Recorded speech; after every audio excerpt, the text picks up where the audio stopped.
Thank you so much. Good afternoon. I'd like to start by thanking our host, REPROCELL. They've been a joy to work with, and their StimGen iPSCs have also been quite easy for us to work with as well. As Dr. Nand mentioned, I'm Travis Block. I'm the Chief Technology Officer at StemBiosis, and I'm joined today by my friend and collaborator, Dr. Monteiro da Rocha, from the Frankel Cardiovascular Corps at the University of Michigan. We've been collaborating on this work for about 4 years now. Some of the work that you're going to see today has been published in a Nature Scientific Reports paper describing the maturation of cardiomyocytes on our proprietary matrices. And there's other data that we'll be showing today that is unpublished work on the production and use of chamber-specific cardiomyocytes with our CELLvo matrices. And so with that, I will dive into it. So what you're going to hear from us today is I'll begin with an overview of StemBiosis's core technology, that is our cell-derived matrices sold under the trade name CELLvo Matrices. And after that, I will hand it over to Dr. Monteiro da Rocha to discuss the work that we've collaborated on over the last 4 years, maturing iPSC-derived cardiomyocytes on CELLvo Matrix Plus. And then on our latest work with the use of chamber-specific cardiomyocytes. And then I will take back over for a couple slides at the end to give you a brief idea of kind of a summary of what you've heard, as well as our future directions at StemBiosis. And if you have any questions throughout, feel free to type them in the chat window. I'll do my best to answer as we go while Dr. Monteiro da Rocha is speaking. But then I'll read them all aloud at the end and answer them again. So I like to start out with an image of a cell in its native microenvironment. So this is freeze fracture and then SEM of a cell in its native extracellular matrix. And what's really critical about this is you just see how much ECM there is. So we're taught from a very young age that cells are the basic building blocks of animals. And that starts in grade school and goes all the way up through college and graduate school. But in reality, if you could digest an entire human, enzymatically digest them, and then you had a centrifuge big enough to spin down all of their cells, you could probably fit every cell in a human into their forearm. Because most of what is in us is extracellular matrix. And most of our dry weight is extracellular collagen, fibronectin, and other extracellular matrix proteins. And actually, when we take a cross section of this tissue, it's actually difficult to tell where cells end and the ECM begins, and vice versa, until we label it. And so what we have here is a phospholipid bilayer going from the top left down to the bottom right. And on the upper right section, you have extracellular matrix, and the bottom left, you have the intracellular compartment. And you can see that extracellular matrix components are interacting directly with cytoskeletal components across the phospholipid bilayer, so across the cell membrane. And this is critical because it really showcases how much communication is going on between cells and their matrix. And cells are creating their matrix, and in turn, the matrix is determining cell function. However, in traditional cell culture, this is totally ignored. And in this diagram, we have it described for primary cells, where a tissue is dissected and then either enzymatically or physically disrupted to isolate cells of interest, and they're placed into cell culture environments that are typically very simple. But the same is true for iPSC-derived cell types. Regardless of how we're deriving cell types, we tend to isolate or produce cells of interest, and then we put them into very simple cell culture environments that do very little to approximate the biological microenvironment of these cells. And they respond to these weird conditions by changing their gene expression, and they behave weird. And we try to extrapolate results that are often poorly indicative of what's actually happening in the body. So oftentimes we end up studying cells that don't actually resemble the mature cell type found in human bodies. And so it's really critical that we do a better job of considering the extracellular microenvironment of these cells and how that's regulating their behavior. And over the last 20 years, people have started to pay more and more attention to how the microenvironment regulates cell function. But typically, this is still being done in very reductionist approaches. A perfect example of that is people that are studying the effect of stiffness on cell phenotypes. And oftentimes what they're doing is taking acrylamide gels where they manipulate the ratio of acrylamide to bisacrylamide to change the stiffness. And they add a little bit of fibronectin or RGD peptide to make the cells stick. And then they try to conclude what the ideal stiffness is for culturing a certain type of cell. But this is way too reductionist because all sorts of other microenvironment extracellular cues are affecting how cells will sense stiffness. And this is perfectly demonstrated by this bottom paper here, published in PNAS in 2010, where they essentially made little cookie cutter cutouts in a tissue culture dish and put cells into those dishes so that the surface chemistry was identical, the stiffness was identical, the roughness was identical, the distribution of binding sites was identical. The only difference is that cells were forced to take on a different shape. And that actually changed gene expression and caused cells to go down different differentiation pathways. And what this shows is really that you can't look at a single variable in isolation and extrapolate it to the native conditions. Because if you did that, then you would conclude there was a single shape that drove cell function. But really, it's the structure, so the architecture of the extracellular matrix, the stiffness of the extracellular matrix, the biochemistry of it, all of these have a dynamic interplay that is going to determine cell fate and determine how cells sense the other variables in their extracellular environment. And so I think really the lesson to be taken away is that we have to be humble in how we think about extracellular environments. And so at StemBiosis, we've taken the approach of trying to be more biomimetic.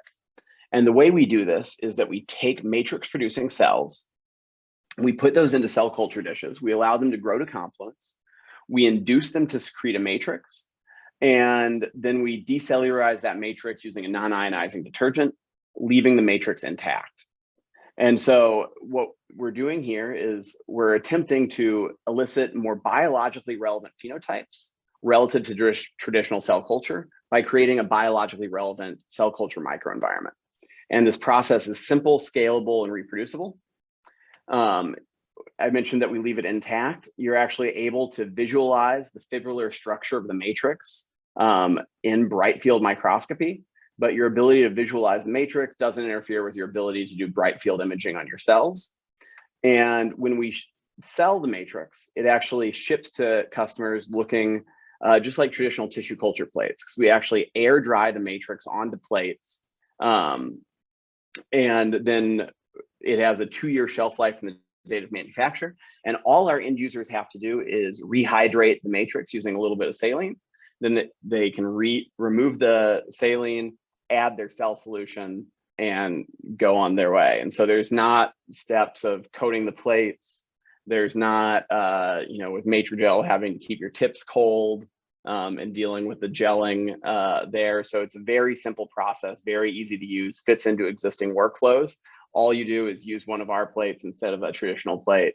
And you're still able to do fluorescence imaging, but the most important feature here is that by creating a natural environment for these cells, we're able to elicit more biologically relevant phenotypes. And so our goal here is to help our customers do research that is more reflective of what's happening in the body.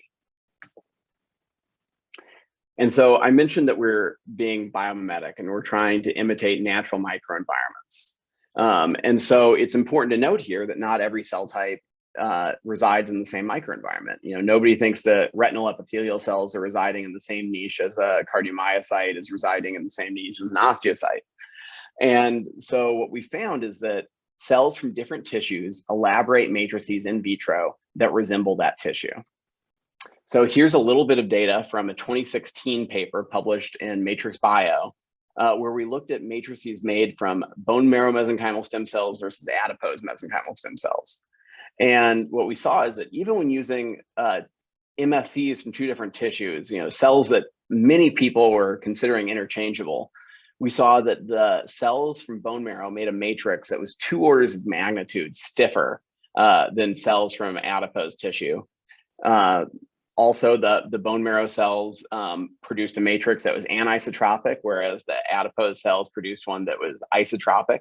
And so what's interesting about that is that not only were they producing something that was tissue specific in that it was different, unique to the cell type, but it was also predictable in that the matrix that each of these cells made had properties resembling those of the tissue the cells were isolated from.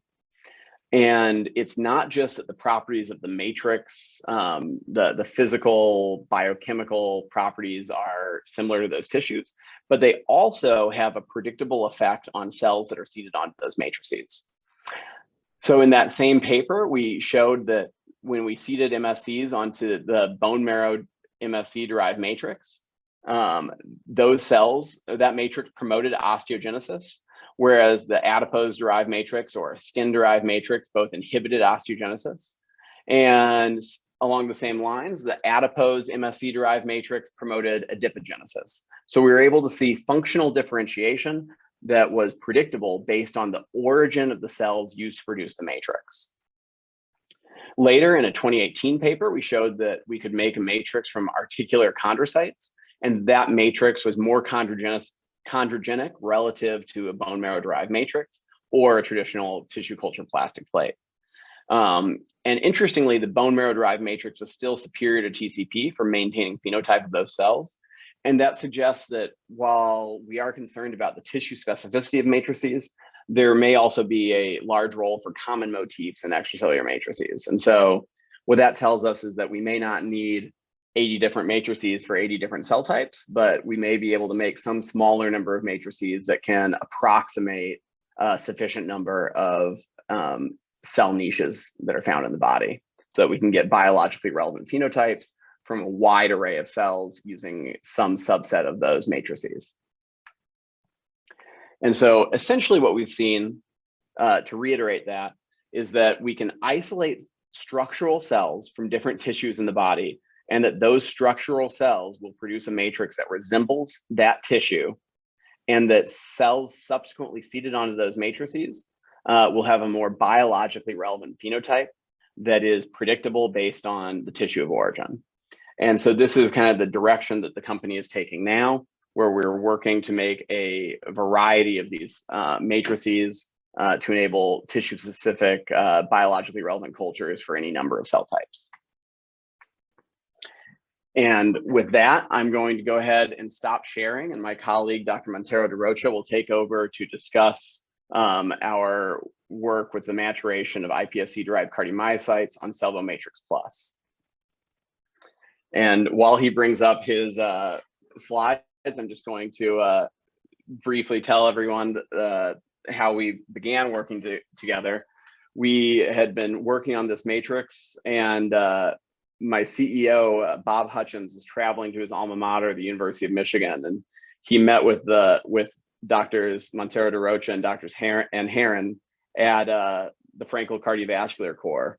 And he was telling them about how we're using our matrices to get biologically relevant phenotypes. And they had just published a paper demonstrating that using PDMS wafers with Matrigel, they could better approximate the stiffness of cardiac tissue and get more mature cells relative to the traditional fibronectin coatings on tissue culture plastic. And so they were really jazzed up about the idea of better recreating the microenvironment in order to get more mature cells. And so they were ready to test this idea. And when they initially put cells onto this matrix, they saw the phenotype that you're seeing there, the rod-shaped binucleated cells. And when they told me about it, I initially thought there was no way this would be reproducible. But as Andre will tell you now, we found that this is an extremely robust phenomenon that's actually very easy to reproduce. And with that, I'll hand it over to Andre. Thank you, Travis. Can you all hear me well? Yes, sir. Yeah, great. Thank you for introducing me and start talking about like the iPS-derived cardiomyocyte work that we've done together. And yes, it's right. I mean, we were working on maturation of IPSCMs for a while, and we could see that changing the stiffness of the matrix would push the cells towards maturation. We had like great effects on the electrophysiology of the cells. We increased binucleation, but the cells still didn't have the correct morphology, and some of the markers were not as high as we wanted. So we knew that it was still a work in progress. So then what happened is when Bob and Travis reached out to the core and they offered us to try like different matrices that they were producing, we're like, okay, yeah, let's test those. And as Travis mentioned, like for us, it was a great surprise when we put cardiomyocytes on Matrix Plus and we saw rod-shaped cells. We were really thrilled by that. And we decided to repeat it, and we actually did it like other 2 times to make sure that it wasn't any artifact. Because what happens is that in any kind of stem cell work, right, the common criticism, if you're giving a talk, people always ask, aren't you concerned about the maturity of the cells or the maturation of your syncytia? And of course that everyone is, right? That's a question that people might ask, but everyone in the field is actually concerned about that because everyone wants to work with a model that is more relevant. And what are the difference between the adult and the IPS cardiomyocytes and the fetal cardiomyocytes? Well, there are some features that are very important, and the first of them is pretty much in morphology, because adult cardiomyocytes, they are rod-shaped, and the fetal cardiomyocytes and the IPSCMs, they are circular cells. They have a radial symmetry, and they're mostly mononucleated. And while the adult cardiomyocytes, they have a pretty good proportion of cells that are binucleated or multinucleated. So there are other things that are different. For example, if you look at Titan, for example, the fetal cardiomyocytes and the IPSCMs, they express the same isoform of Titan, but the adult cardiomyocytes only express the N2B. Also, the adult cardiomyocytes have more beta myosin heavy chain than alpha myosin heavy chain. And in the iPSCs that are not mature, it's about the same proportion. And the fetal cardiomyocytes also have more beta myosin heavy chain. So there are several differences, including some on electrophysiology, that you can see that the upstroke velocity is much higher on adult cells. It's 250 volts per second, while here we only have like 50 volts per second, and it's similar to fetal cardiomyocytes. And also, their resting membrane potential is much lower in adult cardiomyocytes in comparison to immature IPSCMs. So there are several differences that indicate that these cells need to be worked on and matured, right? So here I have a time-lapse movie, and I want you to follow this cell here, because that's actually what happened when we first put cells on Matrix Plus. Right, we've put the cells, they will attach, and they will start slowly changing their shape, and this is induced by the matrix. So at the end of 6 days, we have a cell that is dolichomorphic, which means that it's longer than wider, and you can start to see here some of the sarcomeres showing up on these cells, right? So the fact that people claim that iPS-derived cardiomyocytes, they do not resemble mature cells, it is not, in my point of view, it's not true anymore. And I'm glad that we were able to be part of this. So here we have it's the same batch of cells plated on Matrigel or Matrix Plus, and you can appreciate the big difference that is between the morphology of these 2 groups of cells. again, they came from the same batch of cells, but here you can see that the cells are actually, they have like a radial morphology, and they're big and they stretch out. And here the cells are rod shaped, and they look denser in just optically. And I will show you some more images like this one, for example, in which with just contrast phase, we started seeing sarcomeres organizing throughout the cardiomyocytes, similarly to what you would see with an adult cardiomyocyte. And we've never saw that using Matrigel, for example, and neither fibronectin. So, yep.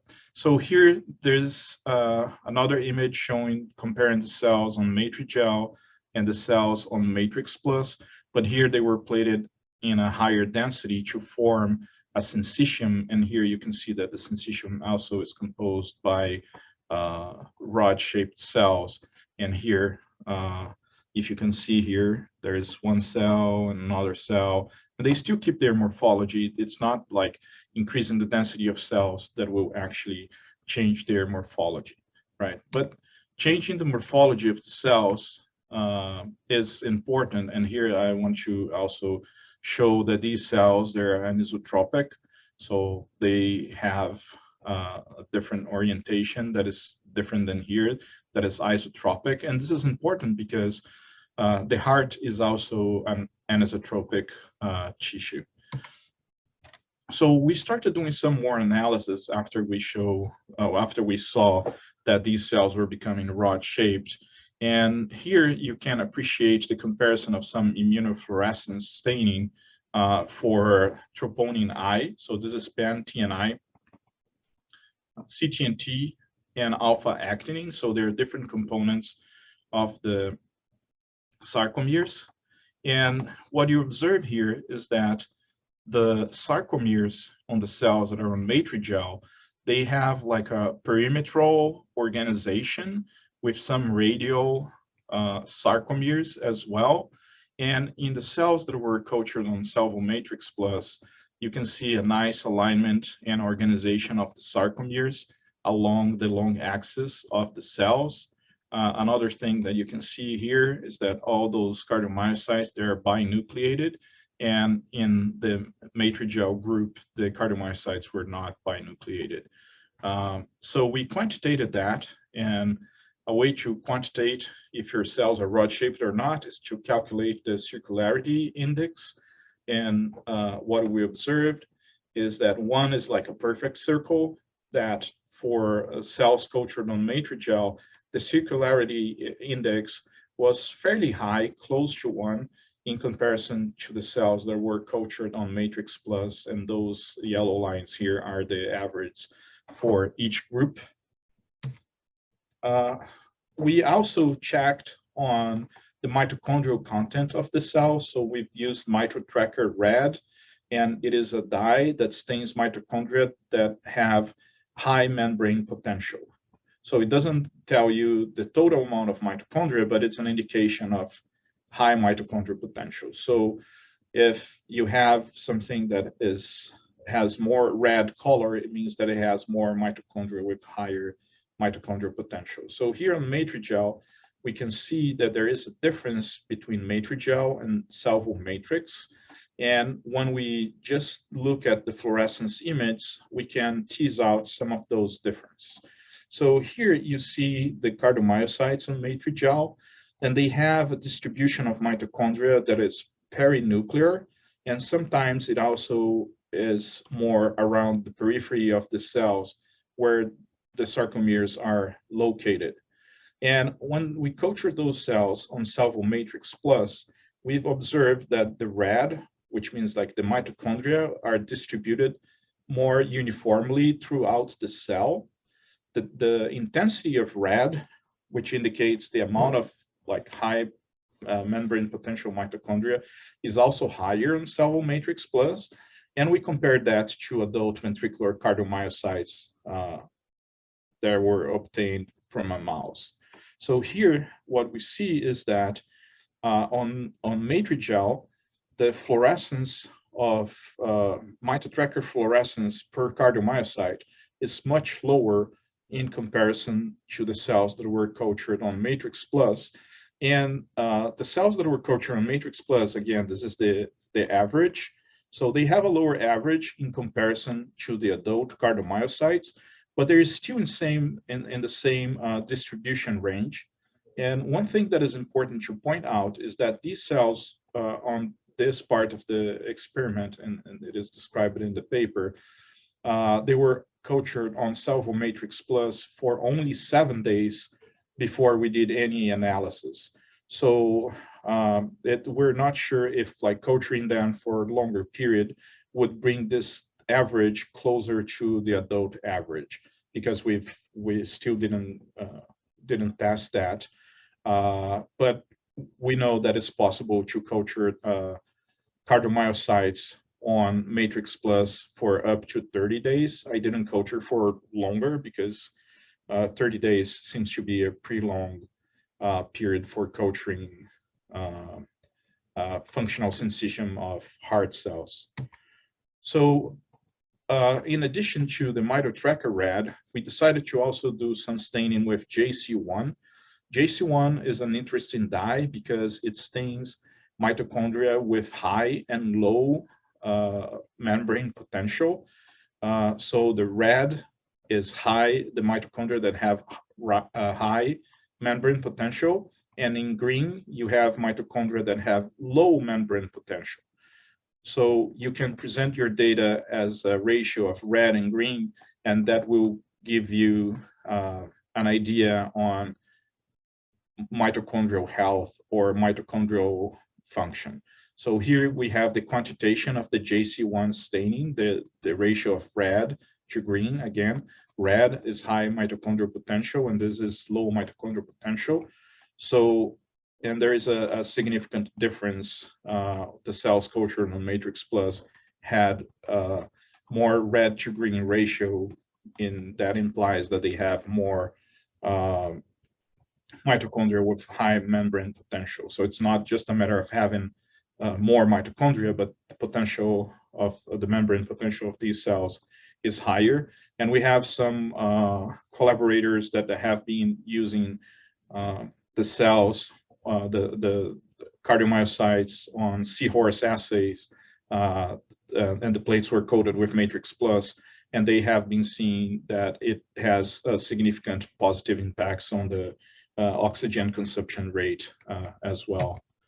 But you know, like here we do a lot of work with electrophysiology, so we decided to test how these cells would respond to a drug that is only used in research that's called E4031, and it is a potassium channel blocker. It's a hERG channel blocker, and it should prolong the phase 3 of the action potential. So it prolongs the action potential. So here we have the cells on Matrigel, and we did optical mapping to detect the change in fluorescence, which means that the change in voltage of the cells, and we can estimate the duration of the action potentials, and also the morphology and upstroke slope and several other parameters, including conduction velocity. So when the cells are on Matrigel and they receive 500 nanomolar of E4031, you can see that there is a significant prolongation on the action potential duration. When in this paper, we also tested another matrix that is called CELLvo Matrix. And again, we have the action potentials here. And after adding E4031, we had like a great prolongation of the action potentials, but we did not see any arrhythmias. When we had the cells on Matrix Plus and we added 500 nanomolar of E4031, we started seeing that these cells develop EADs, and those EADs actually, they degenerate into torsade points. Torsade points, or a reentrant arrhythmia, is the mechanism by which a ventricle, for example, enters into ventricular fibrillation and leads the heart to a cardiac arrest. So this was very exciting to see that in this matrix, we can actually have a direct visualization of this event happening on real time.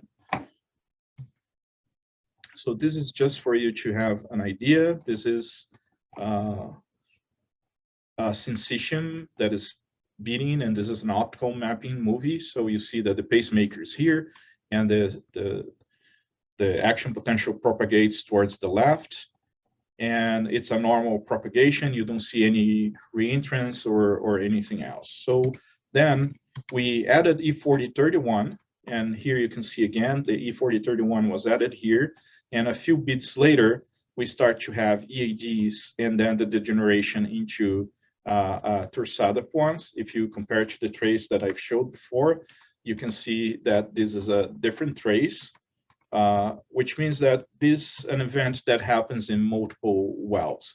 And what you see when you induce the torsada points in a dish is, is a reentrant arrhythmia or a rotor that electrophysiologists keep chasing on their studies. So the next step was to actually begin a high throughput system. So STEM Biosis worked hard on coding 96 well plates. Now it's a routine for them. We can get those plates out of the shelf at any time. And this is what it looks like to do a 96 well plate optical mapping.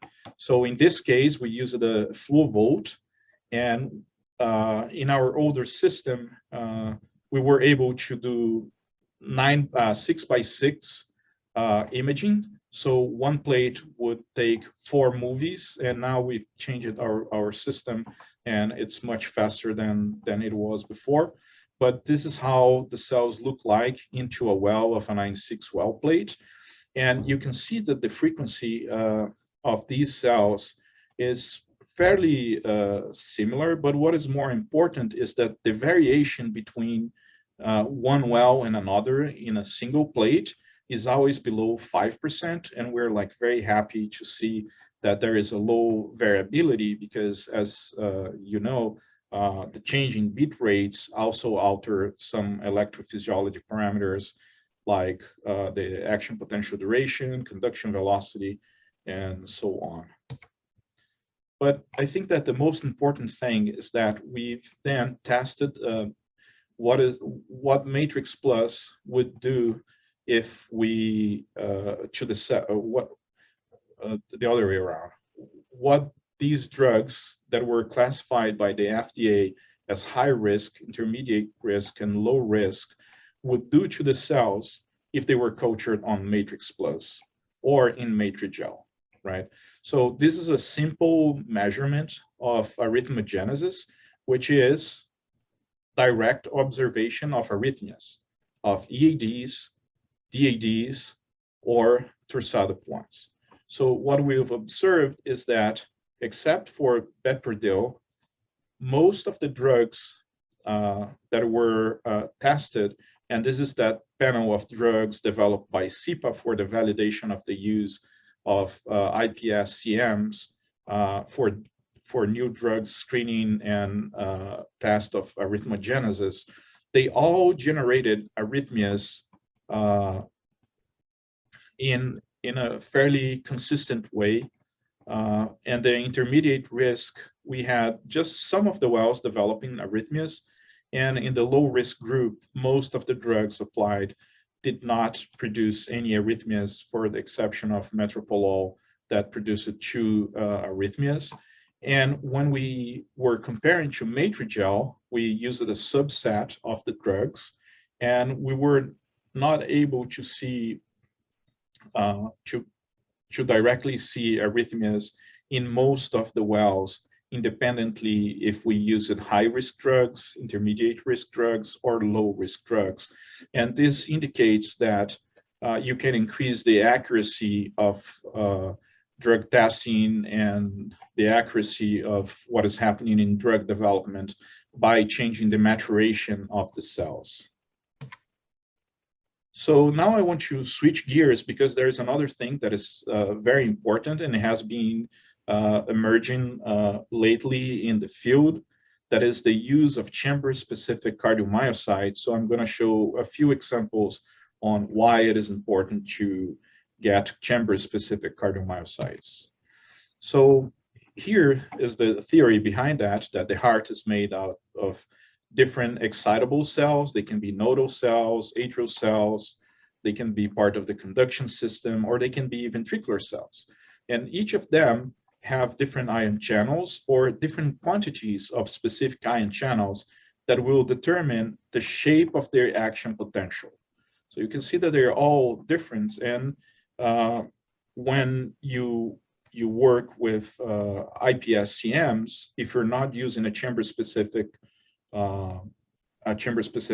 protocol, what you get is a mixture of atrial and ventricular cells. So this is from a paper from Todd Heron's group, and it's kind of fairly old, from 2013. And they were developing actually a system to do the separation of atrial and ventricular cells using an adenovirus that if the cells expressed MLC2A, they would express GFP because this was the promoter, and this one used the promoter for MLC2V, so you can estimate the ventricular cells. And also regular protocols, they still, if you do like a flow cytometry using MLC2A and MLC2V antibodies, there is a great proportion of cells that actually express the two markers in a high abundance, and then the atrial specific only cells is just a smaller proportion. So in 2018, we ended up receiving this paper from a collaborator of ours, Dr. Madamanchi here from U of M. And we were excited to try that. We have tried a few protocols before, but this one had a very good molecular characterization and RNA sequencing that was fairly convincing. And I think that the success of this method is that their basal media is very simple, and there are less factors that interact and can deviate where the cells are going. So for those that are familiar to cardiac differentiation, at day 0, we stimulate the Wnt signaling pathway by using this compound that's called CHIR. And what CHIR does is that it blocks GSK3.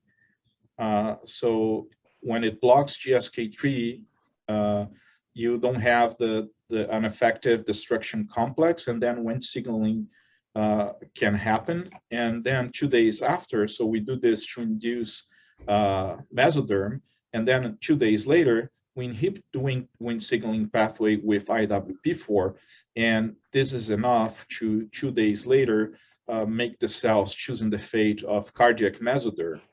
And after we remove the Wnt signaling inhibition, the cells will progress into cardiac progenitors, and later on into cardiomyocytes. At least a good proportion of them will do that. So the cells turn into ventricular cells if you use this protocol, but if you want to have atrial cardiomyocytes, you actually need to use retinoic acid between day 3 and 6, and this is enough to push the cells into the atrial phase. And this is just a summary of their RNA sequencing, and just to show how nicely with this protocol, the cells actually cluster together if they're ventricular cardiomyocytes or atrial myocytes. And this is a dendrogram that shows how the ventricular cells end up clustering together, and the atrial cells cluster in a different way. In a very distinct group. But what does it mean, right? I mean, you're seeing the gene expression and that they cluster differently, but once you're working with the cells, what you would observe here is that on the left, we have ventricular IPSCMs, and on the right side, we have atrial IPSCMs. So the first thing that anyone can see is that the beat rate of these cells is much different. The ventricular cells, they contract or they have a lower frequency of spontaneous depolarization in comparison to the atrial cells. And another thing that is important to note is that their size is much different. The ventricular cardiomyocytes are much bigger than the atrial cardiomyocytes, to the point that when we're plating atrial myocytes, we need to adjust a little bit for cell size. Otherwise, you don't get very nice and complete syncytium. So then we decided to check a little bit more on what we were getting. And I did an experiment with Todd Heron that was to make atrial cells, ventricular cells, and then after purifying them, to plate only atrial cells, only ventricular cells, or a mixture that I've put 50-50, right? 50% of atrial cells and 50% ventricular cells in the same well. So this is a Western blot for beta-myosin heavy chain, which is a ventricular marker, as you can see here. And this is the gel that shows how these cells, how the protein was expressed in these different groups, in atrial only, ventricular only, or atrial and ventricular. The atrial cells still had a little bit of beta-myosin expression, but it was much lower in comparison to the ventricular cells. And the atrial ventricular mixture had a more or less intermediate amount of beta-myosin heavy chain. And here you can see a similar result. So we have the atrial cells and the ventricular cells, and this is the MLC2A, the myosin light chain 2A, which is considered an atrial marker, but in fact, it is expressed at low levels in the ventricles of animals as well. So here you can see that the atrial cells have much more of MLC2A in comparison to MLC2V. But what is important to us, as we focus a lot on the functional state of the cells, is that the atrial cells, they beat in a much faster frequency in comparison to the ventricular cells. And this difference in the spontaneous beat rate has impacts on the APD duration, right? If you compare the action potential duration at 80% of repolarization, the atrial cells have a much lower or much shorter APD than the ventricular cells, and this is related to the beat rate as well. So remember that experiment that I said that I've plated only atrial cells, only ventricular cells, and a mixture of them. So we did optical mapping to check for the morphology and some other parameters of the action potentials. And that's pretty interesting that the atrial cells, they have a very short action potential, but the ventricular cells have it much longer. And when you mix atrial and ventricular cells, you kind of get an intermediate or action potential that is in between the two extremes, which means that if you have a mixture of cells, of atrial cells and ventricular cells, you're actually not checking exactly the action potential morphology of any of the chambers, right? Because they're mixtured. And here you can see what is the impact on the APD-80. So the APD-80 for atrial cells is very short. For ventricular cells is much longer. And you have an intermediate APD-80 for the cells that were plated together, atrial and ventricular in the same well. And this is also true in APD triangulation.